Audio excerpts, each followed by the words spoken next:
வணக்கங்க மக்களே. இன்னைக்கு வந்து பாத்தீங்கன்னா, ஜனநாயகத்தின் மிக முக்கியமான ஒரு நாள்னு சொல்லி நம்ம எல்லாத்துக்குமே தெரியும்.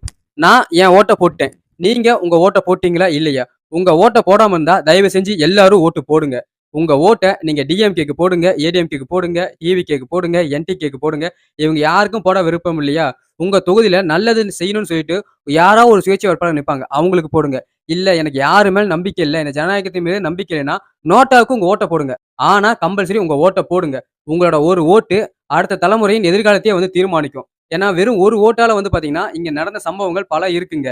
சிம்பிளா சொல்லணும்னு வச்சுக்கங்க. இன்னைக்கு அமெரிக்காவோட தேசிய மொழி ஆங்கிலமா இருக்கிறதுக்கு, ஆங்கிலம் வந்து வெற்றி பெறதுக்கு காரணம் வந்து பாத்தீங்கன்னா, வெறும் ஒரே ஒரு ஓட்டுல தான் வந்து பாத்தீங்கன்னா, ஆங்கிலம் வெற்றி பெற்றுச்சு. இல்லைன்னா இன்னைக்கு அமெரிக்கால வந்து பாத்தீங்கன்னா, ஜெர்மன் தான் வந்து அவங்களுடைய ஆட்சி மொழியா இருந்திருக்கும். அதே மாரி அலாஸ்காவும், டெக்சாஸும் அமெரிக்காவோட இணையறதுக்கு காரணம் வந்து பாத்தீங்கன்னா, வெறும் ஒரு ஓட்டு வெற்றியினால தான் வந்து டெக்சாஸும், அலாஸ்காவும் வந்து பாத்தீங்கன்னா, அங்க இணைஞ்சிருக்கு. இல்லைன்னா டெக்சாஸ் வந்து பாத்தீங்கன்னா, மெக்சிகோடையும், அலாஸ்கா வந்து ரஷ்யாவோட இருந்திருக்கும். இது எல்லாத்தையும் விட மிசோரி காம்பன்சேஷன் சொல்லி ஒரு ஆர்டிக்கல் லா இருக்கு பாத்தீங்களா? இது உலகம் ஃபுல்லா இருக்க ஒரு லா.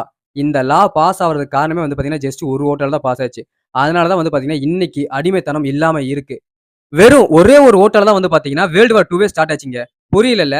நாசி கட்சியின் தலைவரா வந்து பாத்தீங்கன்னா, ஹிட்லர் தேர்ந்தெடுக்க காரணமே வந்து பாத்தீங்கன்னா, அவர் ஒரு ஓட்டுல வெற்றி பெற்றது தான். இன்கேஸ் அவர் அந்த ஒரு ஓட்டால தோத்து இருந்தாருன்னா, வேர்ல்டு வார் 2ங்கிற ஒண்ணு நடந்தே இருக்காது.